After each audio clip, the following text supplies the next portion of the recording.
your patience. We had a slight power outage just as we were setting up. So things were delayed a little bit, but thank you.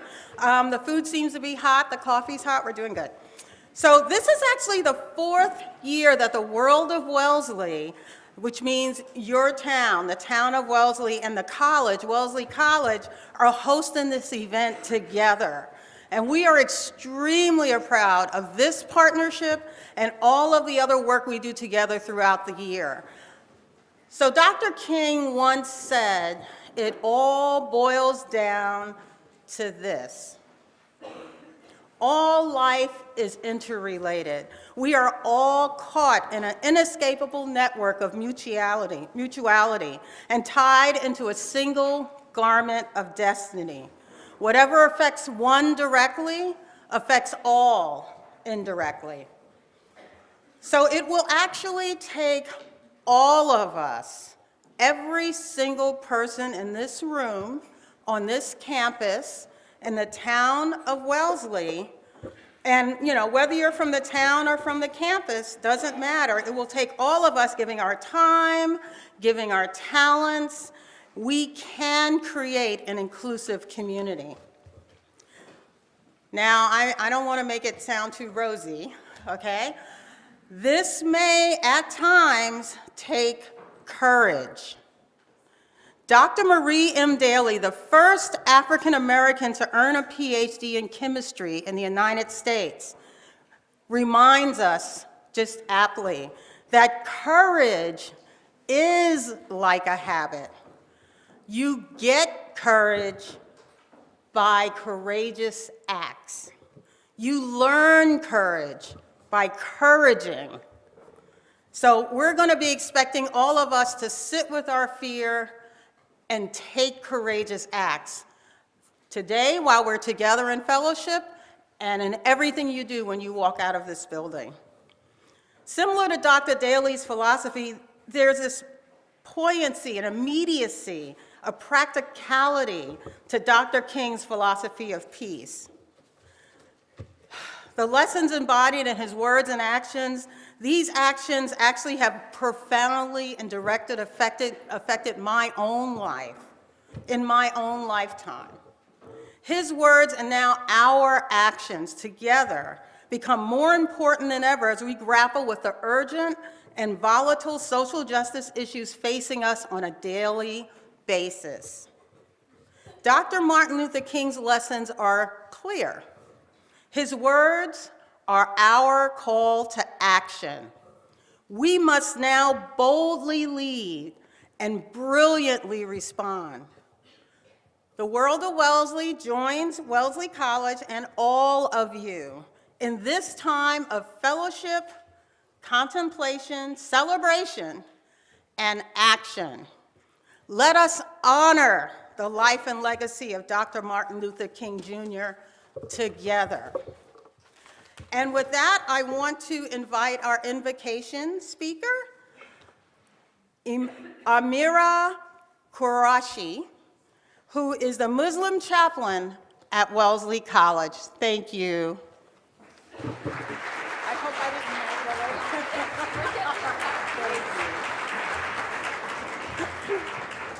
Wow. Good morning.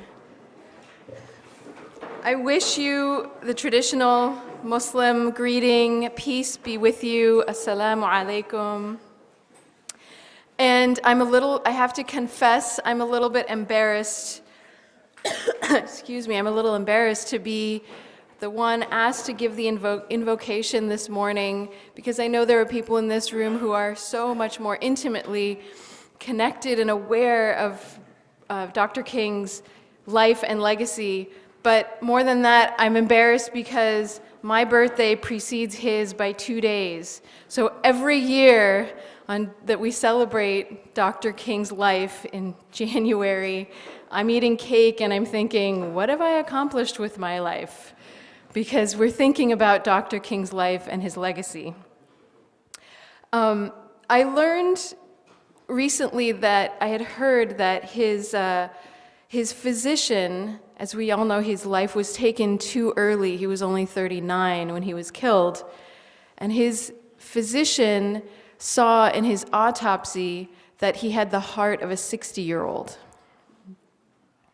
And my first thought was, wow, he really packed a lot into his life. He lived 2 lifetimes, physically and morally speaking. He had accomplished so much. But then I thought, maybe I can think about this a little differently. I thought of the exemplars in the Abrahamic traditions, Abraham and Noah, who were said to have lived hundreds of years, 500 years, 800 years. And I thought, well, what if our age is more about how much we have loved than how many days we've lived? What would my age be today if I measured my life that way? Would I be a child, or would I have lived many lifetimes? The Prophet Muhammad, peace be upon him, encouraged us every day to do a sadaqah. That's an Arabic word. It means a charitable act of a sincere and true expression of love, a sadaqah. In Hebrew, it's sadaqah, exactly the same thing. So the Prophet Muhammad, peace be upon him, asked us to do this for every day, do a sadaqah for every bone in your body. And a lot, growing up, I felt like that's a lot. I don't know how many bones in the body there are, but that's a lot, and it felt like a burden. But now I'm asking, why did he make the connection with the body? Why didn't he say, do a sadaqah for every day for every star in the sky? I think maybe it's because it's a way of connecting our bodies with our souls, a way of connecting our empathy for ourselves and others. The Prophet Muhammad, peace be upon him, always taught us to self-correct with self-compassion.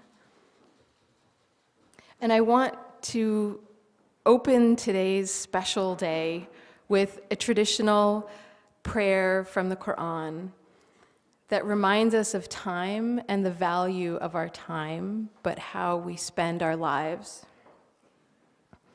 It's one of my favorite chapters from the Quran. It's called Time. I'll read it in Arabic, and then I'll say it in English, and I hope in our hearts or with our voices we'll share an Amen together. أعوذ بالله من الشيطان الرجيم بسم الله الرحمن الرحيم والعصر إن الإنسان لفي خسر إلا الذين آمنوا وعملوا الصالحات وتواصوا بالحق وتواصوا بالصبر. It means by the passing of time. Indeed, humankind is in loss, except for those who maintain loving faith, who do good work, who enjoin one another towards truth and patience. Amen.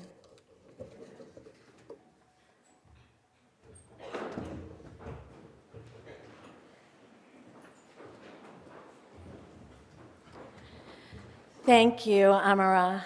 That was beautiful. Welcome, everyone. My name is Michelle Chalmers. I am president of the World of Wellesley and want to welcome everyone.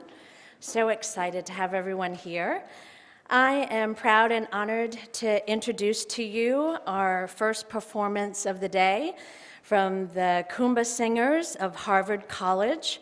Kuumba Singers was founded in 1970 by Dennis Wiley and Fred Lucas, two African-American undergraduates of the Harvard class of 1972.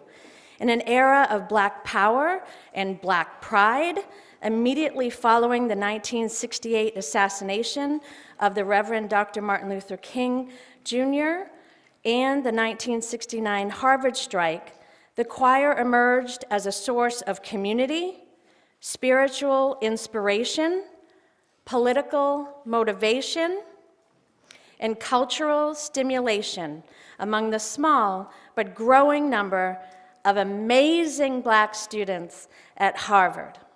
inspired by the history of Black music class taught by Professor Hubert Walters in the spring of 1970. The choir concept was conceived that summer as an outgrowth of a project on Black music conducted by Dennis and Fred and supported by the newly established Department of African Studies and African American Cultural Center. Please welcome the Kuumba Singers of Harvard College.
Good morning. My name is Sarah Gudema, and I've had the privilege of serving as the Vice President of the Kuumba Singers of Harvard College. Our next selection will feature Lift Every Voice, otherwise known as the Black National Anthem, in Kosi Sikeleli, Africa, which is a song of resistance sung during apartheid, which has since been incorporated into the South African national anthem. We invite all of you to please stand as you are able.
Thank you, Kuumba singers, and we'll have the pleasure to have them perform again in just a little while.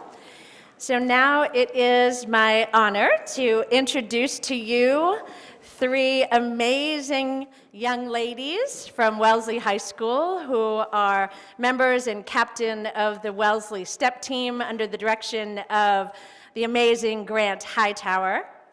And so, ladies, welcome. Welcome the Wellesley Step Team, and they'll perform. Where would you feel comfortable?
Thank you, ladies. We'll have one more round of applause for the Kuumba singers and the Wellesley High School step dancers.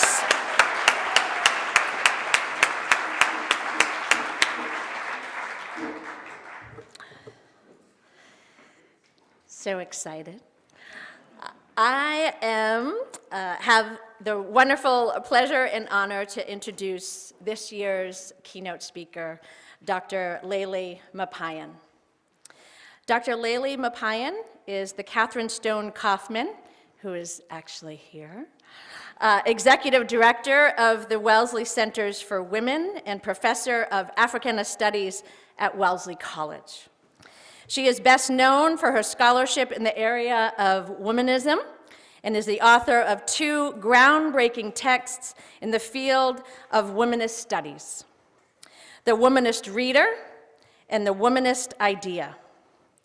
Dr. Mapayan's scholar-activist work interweaves threads from the social sciences and the critical disciplines, and she has also published significantly in the areas of adolescent development, social identities, and history of psychology. We are so honored at Wellesley College and the world of Wellesley to have Dr. Layli Mapayan speak to us today. Welcome.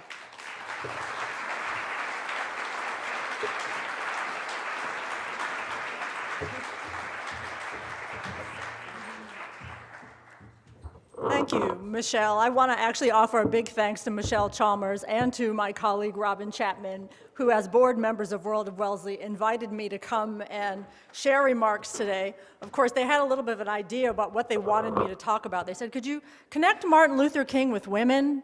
I said, I think I can do that.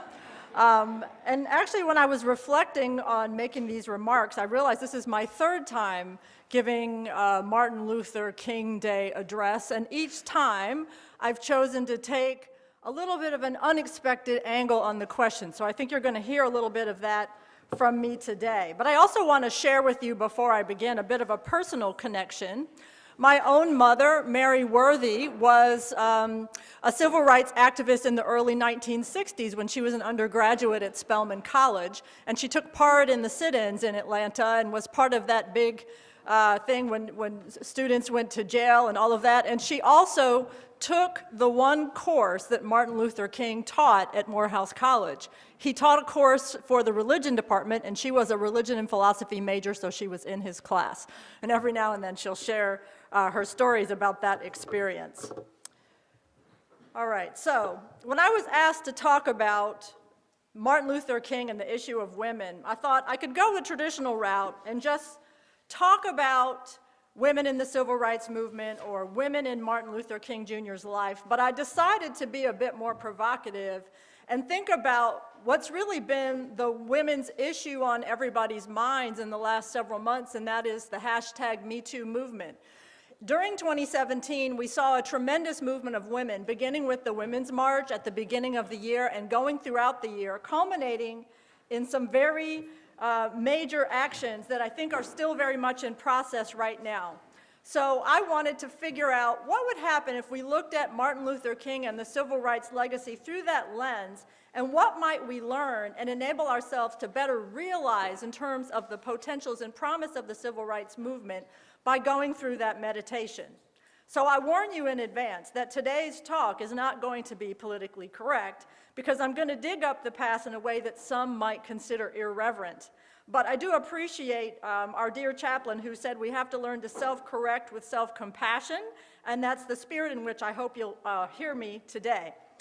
I hope that I'm going to be respectfully irreverent, because it is irreverence in service of a point that I hope helps us to realize the potential and the promise of this moment, the moment we know as Martin Luther King Jr. Day. It is a day when we celebrate, honor, remember, and yes, dissect the civil rights movement, and in particular, the legacy of one of its leaders, Dr. Martin Luther King Jr. I emphasize one because, as we know, the civil rights movement was a movement of many, indeed millions. Some of them known, but most of them unknown and unsung. Yet, without these millions, it would not have been a movement. So let's start with that affirmation. My goal this morning is to get us to think about which promises of the civil rights movement remain unfulfilled and what we may do to fulfill them. To get us to think about that, I'm going to take a circuitous route right through a movement that today we call the Me2 movement. And as you see here, two important figures who helped get the Me2 movement off the ground, most notably Tarana Burke, who coined the hashtag, and Alyssa Milano, who most recently put it in front of celebrity audiences and really popularized it. The Me2 movement has catalyzed our nation to a moment of real reckoning with regard to a culture of the sexual victimization of women, and sometimes men, and indeed people of all genders, that has existed for far too long. In fact, some would argue that this culture of sexual victimization is a core feature of any patriarchal social system, and notably, women all over the world have taken up different versions of the hashtag Me2 movement in other countries and other languages. However it is named, this movement has made us demand of our leaders and everyday people a higher standard of treatment for women and a higher standard of walking our talk. No longer, in the era of hashtag Me2, is it all right for the famous, the leaders, those we name as accomplished, to rest on their laurels without a closer examination of how they have treated women, and sometimes men, behind closed doors. In other words, we have reached a moment where we are demanding of people, especially those in the public eye to whom we attribute some social responsibility, that their private lives mirror their public lives, that their public accomplishments be upheld by their private character. So, if Martin Luther King Jr. and his civil rights colleagues were alive today, how would they be viewed through this lens? Martin Luther King Jr. in particular has served as an icon, if not the icon, for better or worse, of the whole civil rights movement. He has nearly been deified by our culture in a way that prior to the creation of the Martin Luther King Jr. federal holiday in 1983 was reserved for white male presidents and conquistadors such as George Washington, Abraham Lincoln, and Christopher Columbus. It was a gain to get MLK Day because suddenly we were integrating our federal holidays, which was, in fact, a gain. But remember what a scandal it was, though, when it was publicly acknowledged that Martin Luther King Jr. had had extramarital affairs? Take, for example, this passage from the autobiography of his civil rights colleague, Ralph David Abernathy, which was published in 1989. He said, "Much has been written in recent years about my friend's weakness for women. Had others not dealt with the matter in such detail, I might have avoided commentary. Unfortunately, some of these commentators have told only the bare facts without suggesting the reasons why Martin might have indulged in such behavior. They have also left a false impression about the range of his activities. Martin and I were away more often than we were at home, and while this was no excuse for extramarital relations, it was a reason. Some men are better able to bear such deprivations than others, though all of us in SCLC headquarters had our weak moments. We all understood and believed in the biblical prohibition against sex outside of marriage. It was just that he had a particularly difficult time with that temptation.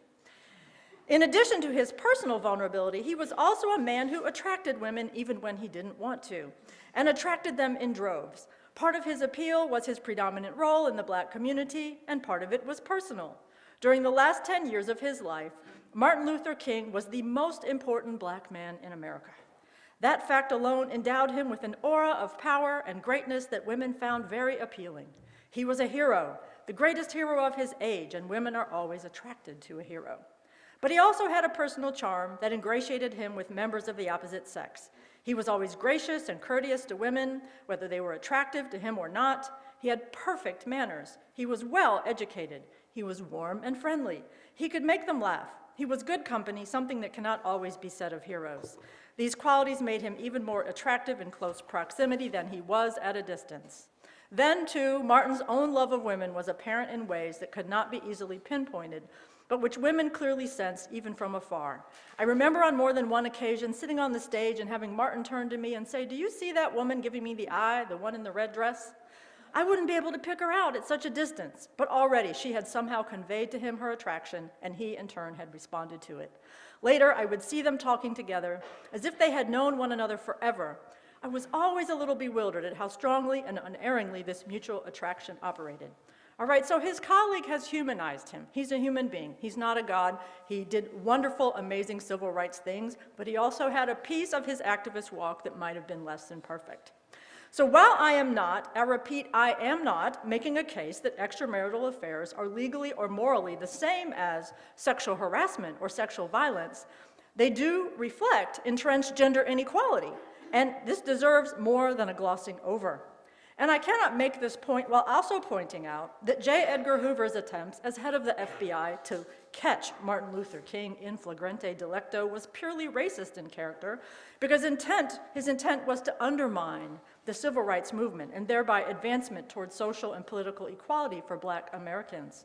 However, I think I can fairly make the point that the sexual recreation of Martin Luther King and some of his male civil rights colleagues would have roused the scrutiny of the hashtag Me2 movement, demanding that these men be brought to accountability for their gender politics. Importantly, these gender politics were not just about what these men did in the bedroom. They were also very much about how they treated their female colleagues in the movement, the women of the civil rights movement, including those who today, after much feminist recovery, are quite famous. So these men did not give women like Ella Baker, who's pictured on the far left, Dorothy Height in the middle, or even Rosa Parks their due. These women were not invited to speak from the podium at the famous, again, iconic 1963 March on Washington, for example.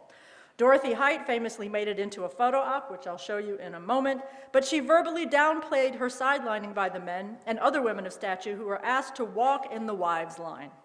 Height was the leader of the National Council of Negro Women, a very powerful organization that had mobilized thousands of women across the country in the civil rights movement. And Ella Baker was one of the central strategists and organizers of the civil rights movement, from its earliest to its later days. In fact, her response to being sidelined was to break away from the Southern Christian Leadership Conference, which had never really given her a place of honor, despite the fact that she helped found it.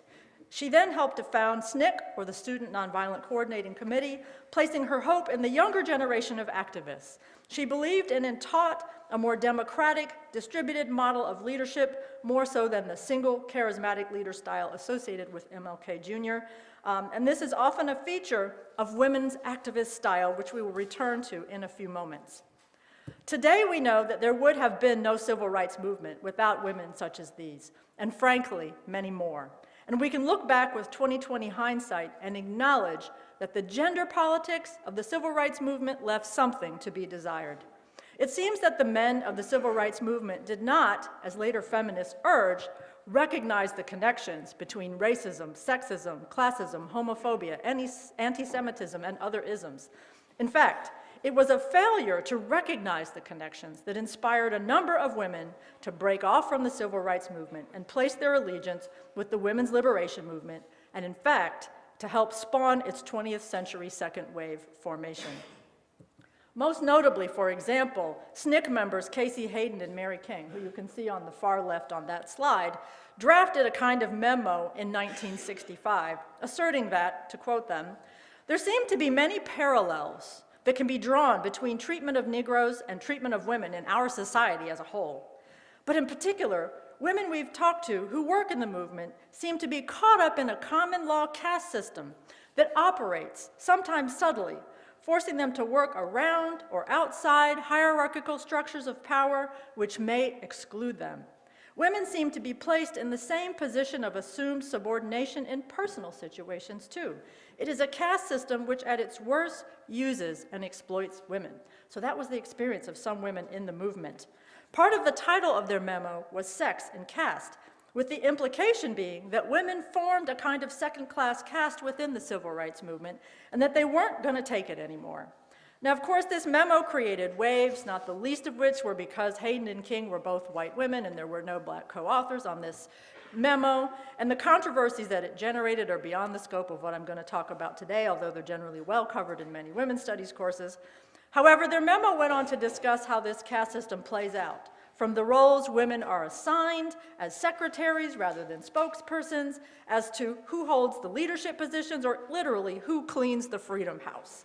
They even commented on what happened in the personal, intimate relations between women and men in the movement, especially when the women tried to apply, quote-unquote, concepts of people and freedom learned from the movement and organizing, unquote, to create more equality and respect in their own relationships.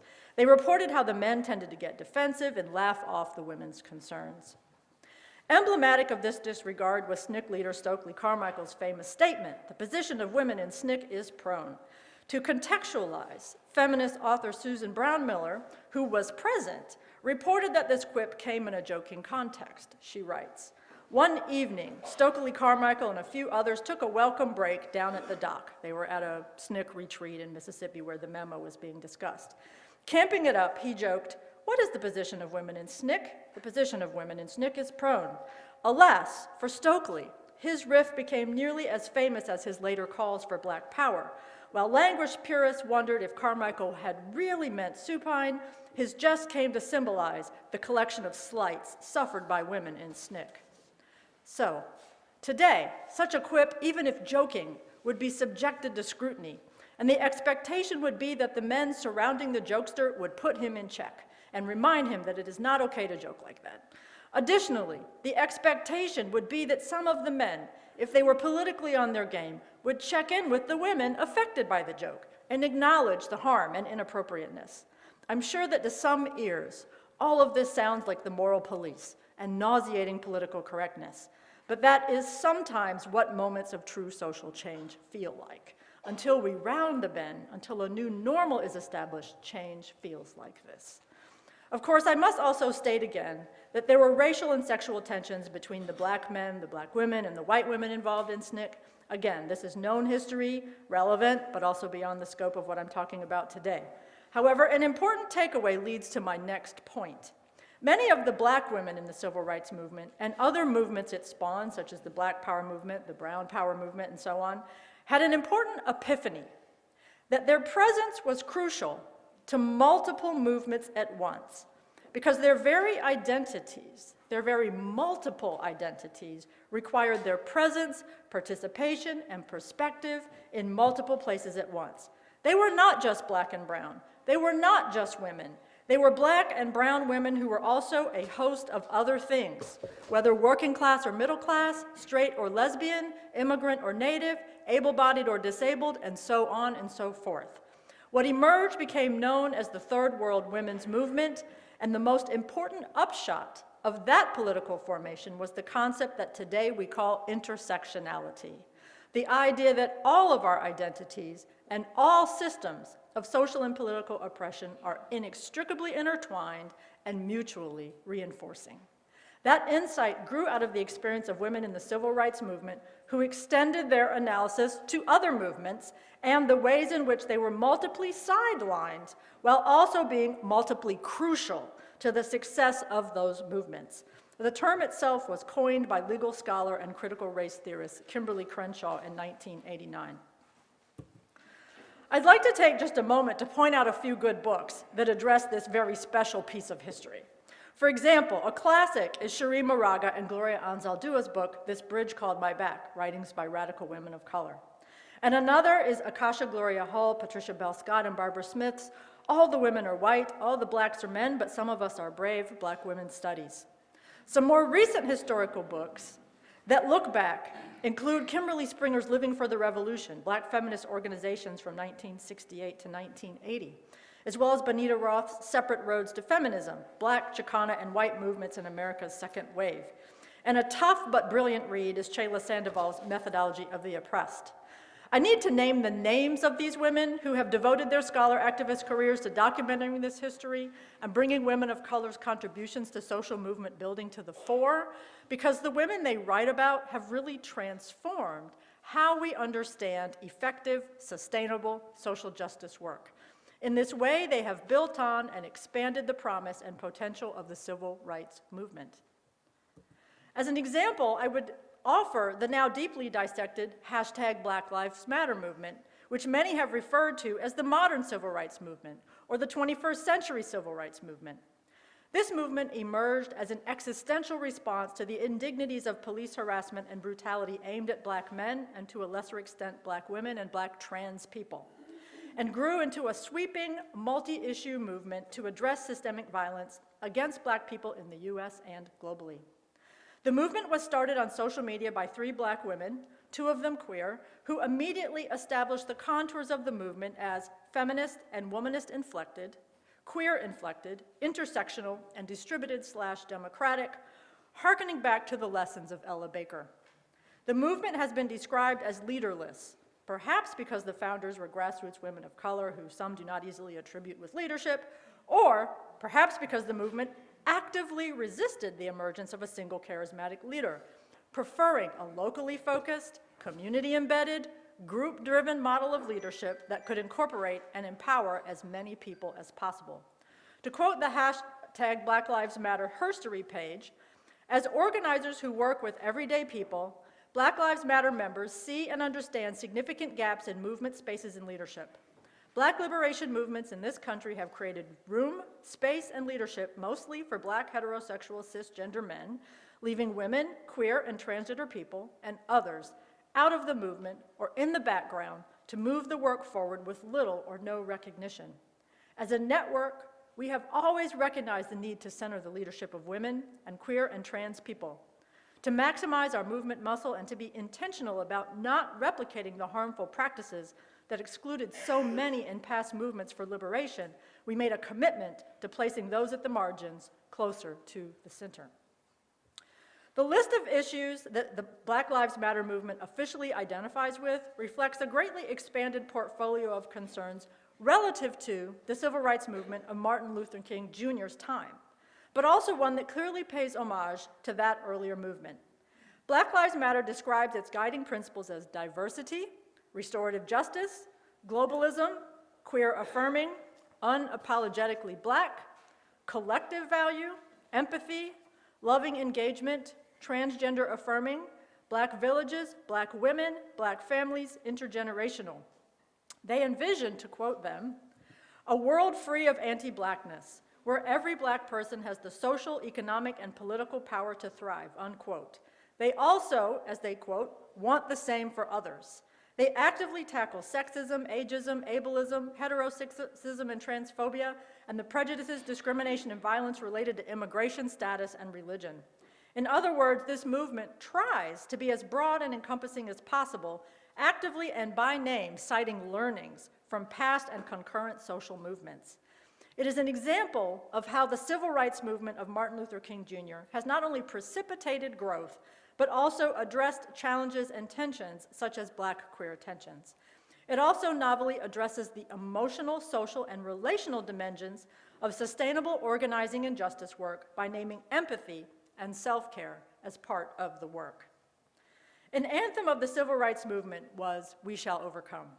Everyone knows it, everyone has heard it, everyone has sung it. It has always been a song of hope and a song of collective power. What did it mean to overcome in Martin Luther King Jr.'s civil rights movement, and what does overcoming mean today? This is the final question that I would like to address this morning. On March 15th, 1965, when I was about 3 weeks old, an interpretation of this words of this song was made. Let me quote, and this is from an NPR story.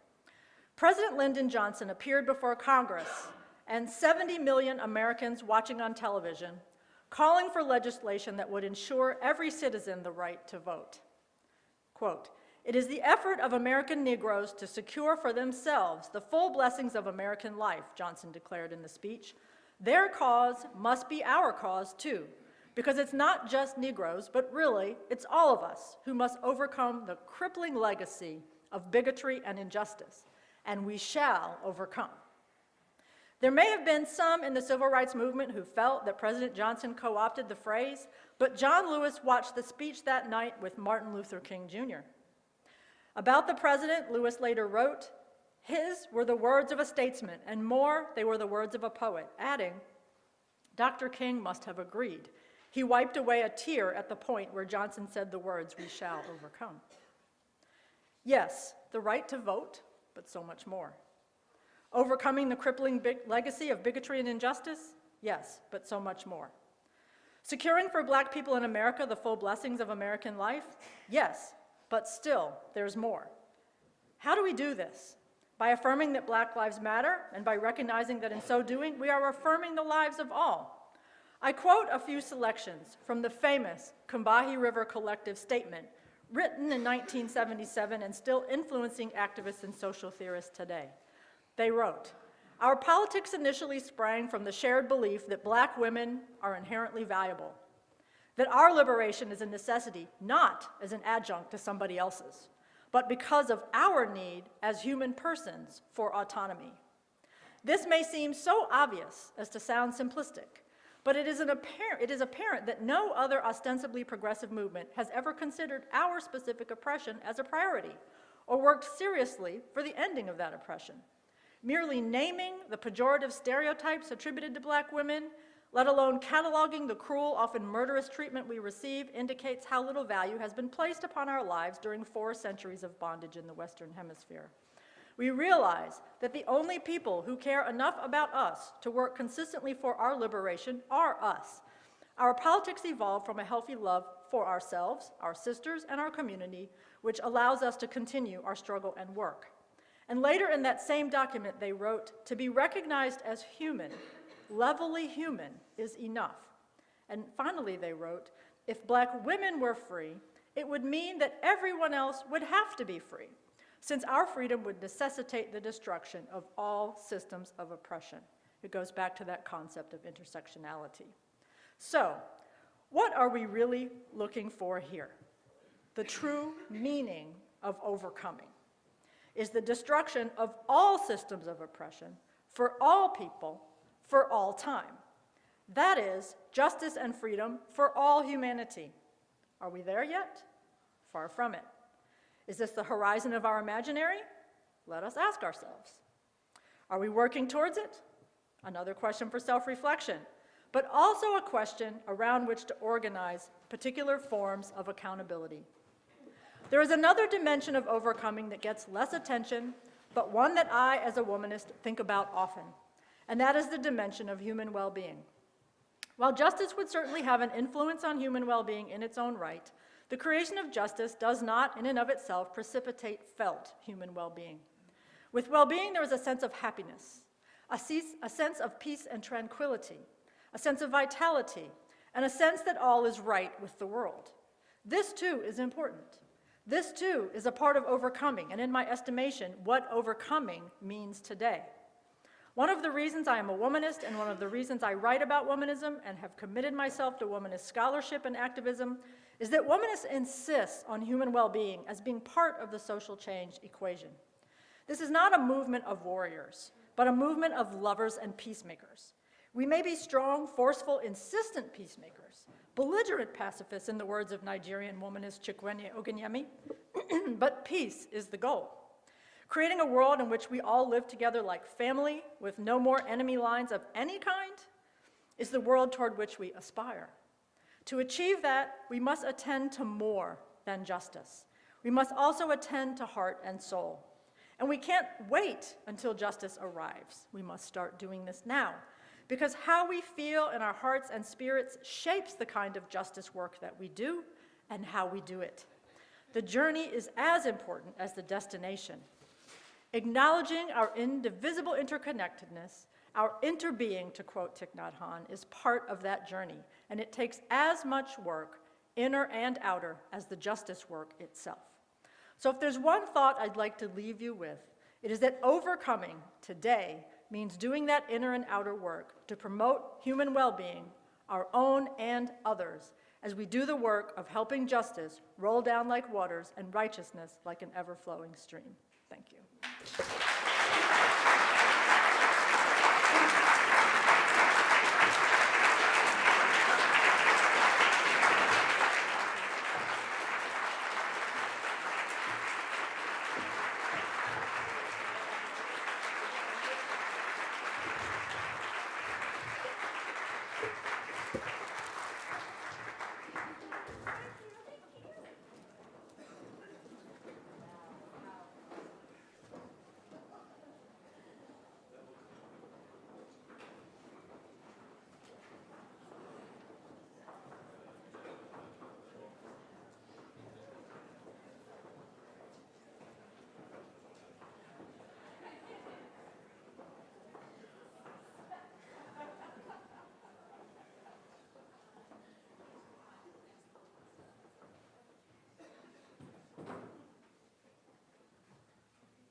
write me down in history with your bitter, twisted lies. You may trod me down in the very dirt, and still like the dust I'll rise. Does my happiness offend you? Why are you beset with gloom? 'Cause I walk like I've got oil wells pumping in my living room. So you may shoot me with your words, you may cut me with your eyes, but I'll rise. I'll rise, rise, rise, out of the shacks of history, shame, up from a past rooted in pain. I'll rise. I'll rise, rise, rise. Did you want to see me broken? Bowed head and lowered eyes, shoulders falling down like teardrops, wearied by my soulful cries. Does my confidence offend you? Don't you take it awful hard, 'cause I laugh like I've got gold mines digging up in my backyard. So you may shoot me with your words, you may cut me with your eyes, but I'll rise. I'll rise, rise, rise, out of the shacks of history's shame, up from a past rooted in pain. I'll rise. I'll rise, rise, rise, out of the shacks of history's shame, up from a past rooted in pain. I'm a black ocean leaping in white, welling and swelling, out bearing the tide, leaving behind nights of terror and fear, into a daybreak that's wondrously clear, bringing the gifts my ancestors gave. I am the dream and the hope of the slave. You may cut me with your eyes. I'll rise, rise, rise, out of the shacks of history's shame, up from a past rooted in pain. I'll rise. I'll rise, rise, rise. I'll rise. I'll rise. I'll rise. I'll rise. I'll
One more time, one more time.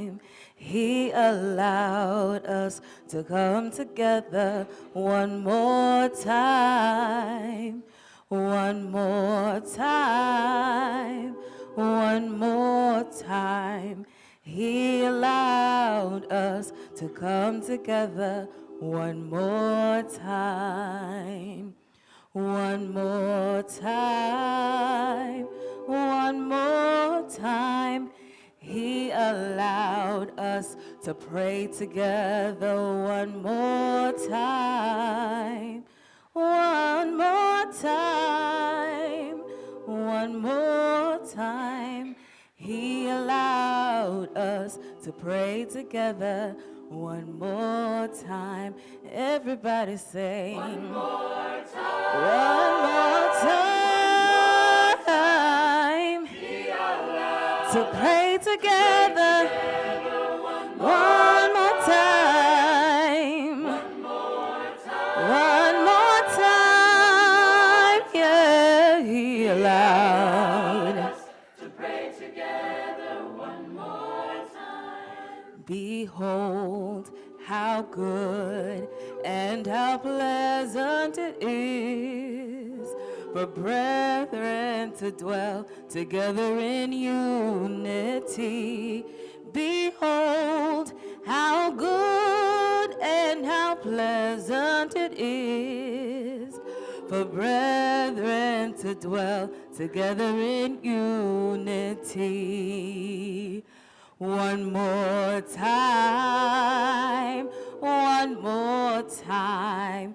He allowed us to sing together one more time, one more time, one more time. He allowed us to sing together one more time. One more time. One more time. He allowed us to sing together one more time. One more time. One more time. He allowed us to sing together one more time. One more time. One more time. He allowed us to come together. To come together one more time. One more time. He allowed us to come together one more time. He allowed us to come. He allowed us to come together. He allowed us to come together. He allowed us to come one more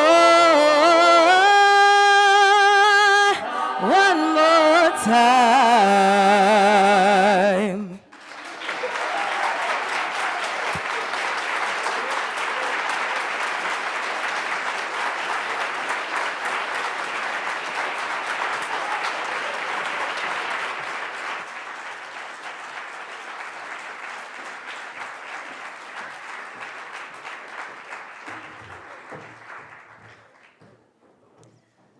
One more time, friends. One more time. Can you please give a round of applause one more time?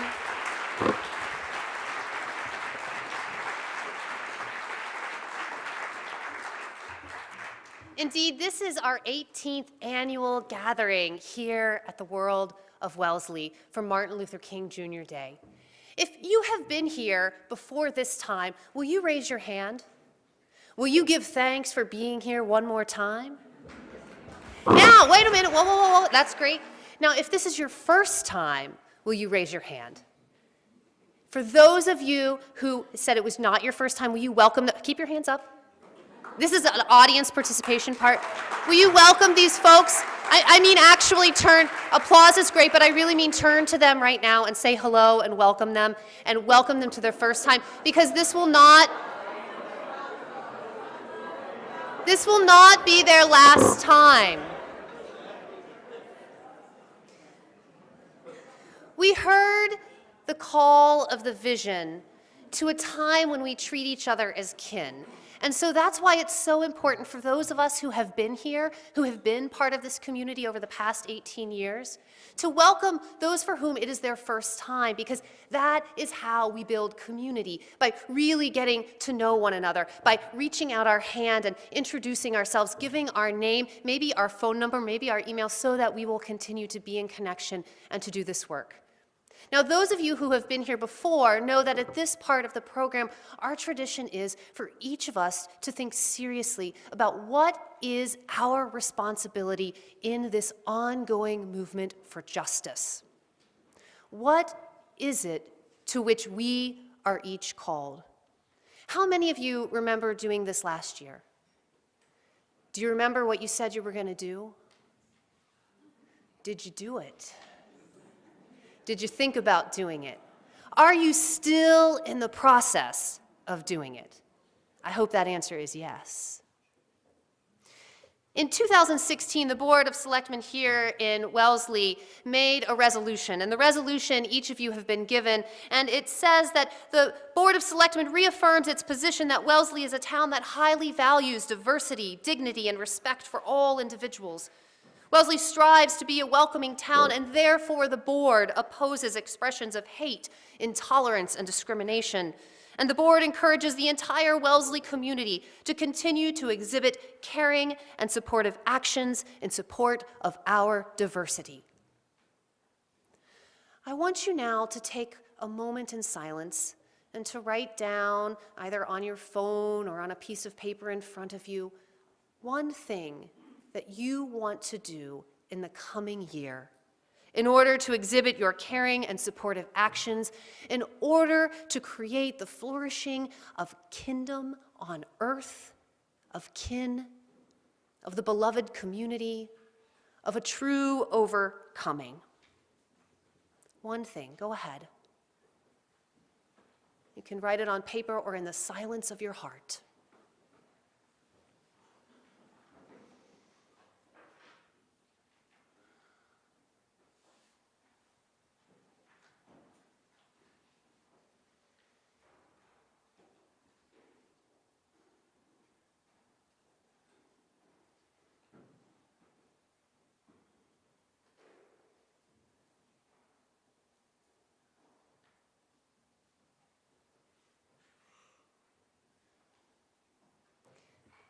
And now I want you to turn to your neighbor, and I want you to speak one word of what it is that you will do. So just turn. It doesn't have to be an elaboration of your strategic plan for creating justice. We don't have time for strategic plans. But the reason we speak it out loud is that speaking is becoming. So turn to your neighbor and speak out loud that one thing you are going to do.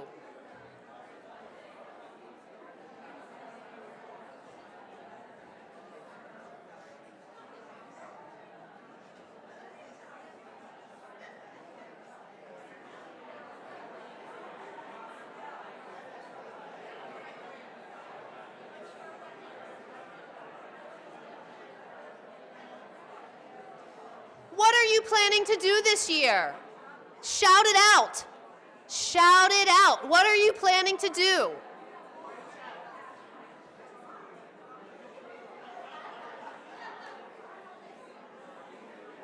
I'm going to invite us to bring all of these many conversations back into one conversation. I feel like we have a lot of strategic planning going on in this room right now.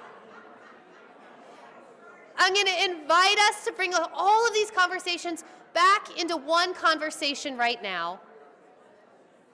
And as the conversations come to a close, I'm going to invite us to shout out from your table the words that you heard. So just shout out a word or a phrase that you heard from your table so that we can all hear it. We're going to do this in the church. We call this popcorn prayer. So we're going to call you to some popcorn prayer this morning of just one word or phrase. You can shout it out loud so that people can do it, and we'll just do a cacophony, and then we'll come back together for the benediction. Respect. Persistence. Listen. Love. Give. Contribute. Happiness. gratitude, compassion. Speak up. Peaceful. Gratitude. Mercy. Curiosity. Teach. Courage. Tolerance. Bravery. Kindness. Friends, we have an inexhaustible well of resources right here in the room. So go ahead. You know, if you've been here before, I'm going to make you do this. Turn around, look around, all around. I really mean it. Start moving. Heads forward, sidewards, backwards. This is our community. This is where it begins. So I want you to hold in your heart those commitments that you have made and those that you have heard others make as we join together in a final blessing for today's events. Will you join me in prayer? Friends, as we turn our eyes to the horizon of the world's most urgent and pressing needs, we ask ourselves on this morning, what is our responsibility? What is our part in the struggle of overcoming? Not just overcoming the crippling legacy of bigotry and injustice we have known through systemic racism and sexism, but also in the complete and total destruction of all systems of oppression for all people, for all time. May we remember, as we take up our part, always to self-correct with self-compassion, as we lean into the hard and uncomfortable moments until the new normal of justice has fully dawned and its light illuminates more fully the true heart of humanity and allows us, as lovers and peacemakers, to create a world where we live all as kin and our collective well-being flourishes as together we rise, rise, rise. And the people of God, the people of Wellesley, the people of this kingdom say, Amen.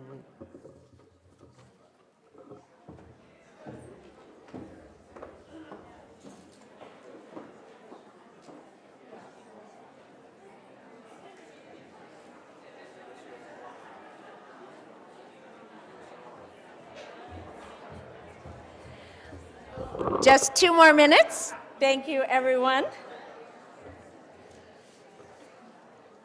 So on behalf of the World of Wellesley and all of the board members and all of the Wellesley community, we want to thank Wellesley College. We want to thank Robin, Dr. Chapman, who is my partner in putting this together. And of course, we want to thank President Johnson for being here today and supporting World of Wellesley and the community partnership together that we strive to continue all throughout the year and support students and faculty. And so I wanted to just, in closing, obviously thank everyone that was able to come. If you've been here for 18 years, if you've been here for just 1, it's so important. I hope that a lot resonated with you today, and we move forward within our heart filled with all those wonderful things, those words that we heard. I want to thank the Kuumba singers for coming out again. They've been with us for about 5 or 6 years, maybe even more. So we're really, really happy to have them. And obviously the STEP team from Wellesley High School. There's just a lot of amazing people in the room, and I hope that we are able to stay together in community, reach out to each other. We have St. Andrews that had 36 community members show up today. So we're really, really excited, and I know a lot of people are here for the first time. The World of Wellesley, this is sort of our, our beginning event for 2018. I just wanted to highlight 2 events that are coming up just to share some information. We have our annual community book read, and this is something we've done now. This will be the 3rd year in a row, and what we are reading this year is Richard Rothstein's The Color of Law, The Forgotten History of How Our Government Segregated America. This is an amazing book. It is a historical, factual, unbelievable story about how segregation was created in our housing and in our schools. And it is just mind-blowing to read. It actually makes me very angry reading it, so just get ready for that. But it's also empowering to understand the history and understand the truth. It helps you to better frame some of the decisions that you might make in true understanding. So Richard Rothstein is coming to Wellesley, to the Community Center on March 26th at 7 o'clock. He's going to join Chuck Collins, who is the author of Born on Third Base. Chuck will be the moderator for Richard Rothstein in an amazing event at the Community Center. I hope that everyone is able to read the book. What we're asking is that you read the book with your family, with your community group, with your organization, and do a book talk. Get together anywhere, answer some questions, talk about what resonates with you, what doesn't resonate with you, how it feels. Have an individual book talk with this book, and then come together in community on March 26th. And you can find more information at worldofwellesley.org on our website. And the last event that I wanted to talk about that's coming up in March, there is a powerful documentary that PBS put out in 2004 called Race, the Power of an Illusion. It is an amazing 3-part, 3-hour documentary that changed my life, truly. And so whenever I have an opportunity to share it with anyone, I tell them, if you want to engage in social justice, in racial justice, in justice, you must understand foundational history and common language, and this will help to get you there, truly. So we have been, has anyone watched this film and can share that this is amazing? Yes. Is it amazing? So we are going to, at the Community Center again, the 3 Wednesdays of March 6th, 13th, and 20th from 6:30 to 9 o'clock. What we do is we break the documentary up into 3 pieces. We invite you to come. We show the first hour, and then we get into a circle and have open dialogue.